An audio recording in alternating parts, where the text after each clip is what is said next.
BBC Learning English, the Rise of the Emojis. Hello and welcome to this mini English, the show that brings you an interesting topic, authentic listening process, and six new items of vocabulary. I'm Dan, and now we will be discussing the creation of these later graphics. We call emojis and emoticons. I think emojis are a vital tool for communication. And actually, they are not just new either. Oh, really? Wow, that's the perfect opportunity to ask this quick question. When were the first emoticons used? Was it A at 1606, B 1862, or C at 1982? It must be 1982. I will go with C. We find out if you're right or wrong later in this program. I think we should clear one thing up before we go any further. What's the difference between an emoticon and an emoji? First boy, emoticons came first.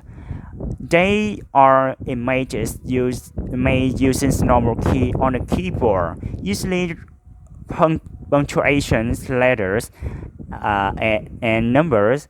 For example, a colon to dot, followed by the curved line of the close brackets is a smiley face, something you use in way to many of your email. Well, thanks. Where area emojis is something completely different. Is an actual image.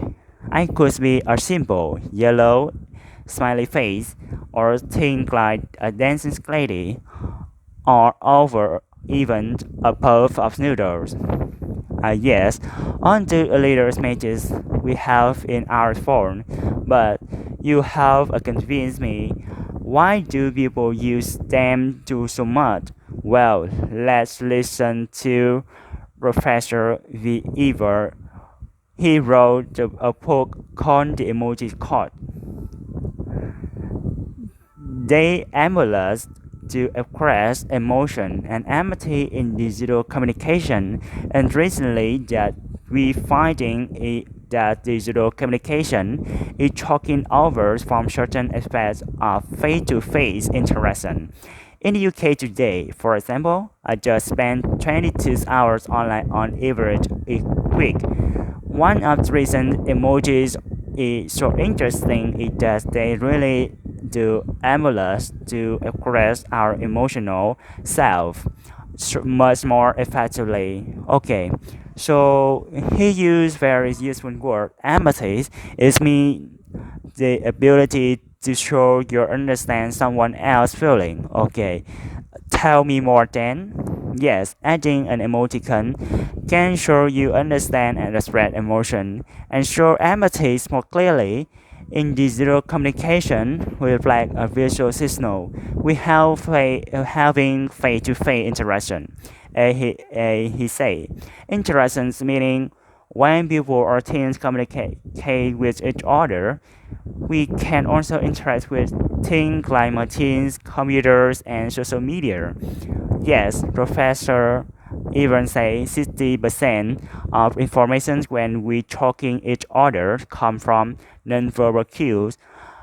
Wow, that's a lot. A cue is a signal that you need to do something. For example, an actor go on stage after the cue, a nonverbal meaning without speaking spoken language. So, here in the studio, there are a lot of others nonverbal signals about how we feeling nonverbal cues.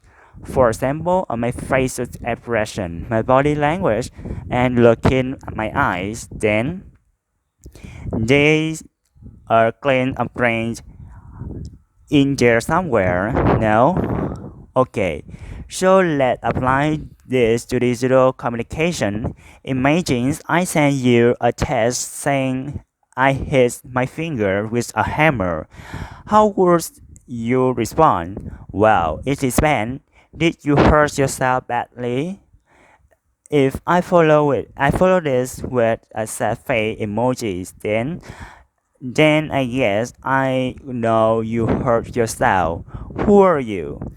If but if I follow this with a laughing emojis, the one with the tears coming out because I am laughing so much, then I probably reply saying how stupid and clumsy you are exactly. Without adding emojis, it's hard to know my emoji state. The emojis is a non-verbal cue like my facial expression. By the way, is there an emoji meaning clumsy? Clumsy is meaning physical awkward. Someone who clumsy falls over a lot and grab things. Anyway, you were saying emoticon aren't a new age item.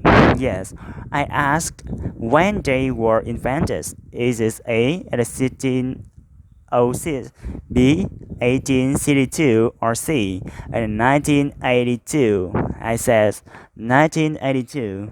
Well, in fact, I will speak Abraham Lincoln's rerented in a newspaper as far back as 1862 included a semicolon with a close bracket line winking face.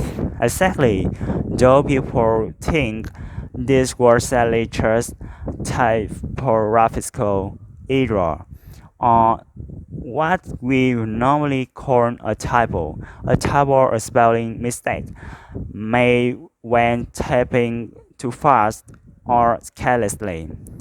The official birth of emoticons is usually given as in 1982 when U.S. professor entrusted his students to use smiley faces to indicate talk. A digital communication? Wow. So they over 30 years old. Maybe I should start using them. Let draw off with other look at today's words. Sure, the first word we had were amethyst. Do you have a lot amethyst now? Yes, I think I am quite good at understanding other people's feelings. My friend tell me that anyway, it's important to empathize with your colleague too. That's not what I saw in your eyes. Yes, empathy is an important part of all human interaction. Nicely done. If two people interact, it means they communicate with each other and react to each other. Is really road term. We could also talk about how the ways to interact with the internet. Way too much native. We had non-verbal meaning with our spoken language. When I first traveled to Poland, I used a lot of non-verbal communication to get my messages across. Hand movement, counting with fingers, things like that. Network. Then, network that is my cue to say network with E in park. In fact, Q. A queue is a signal to do something. A commander could give his officer a cue to attack. I could give you a cue to sing a song. No thank. I stick it finally word. Thank you is clumsy meaning a physical awkward. I would say how to say then. I a sporty guy, a talented footballer. Are you not clumsy at all? That's what I thought until I broke my glass. After clumsies, opponents ran into me. Out. Finally, we had tough. No, hang on. That's not right. I should say typo. A typo is me taken uh, a written document or digital file or images. Always check your script for typos before reading them. Now, and that's the end of today's meeting English. Please joining us again soon. And we are on social media too, Facebook, Twitter, Instagram, and YouTube pages. See you there. Bye.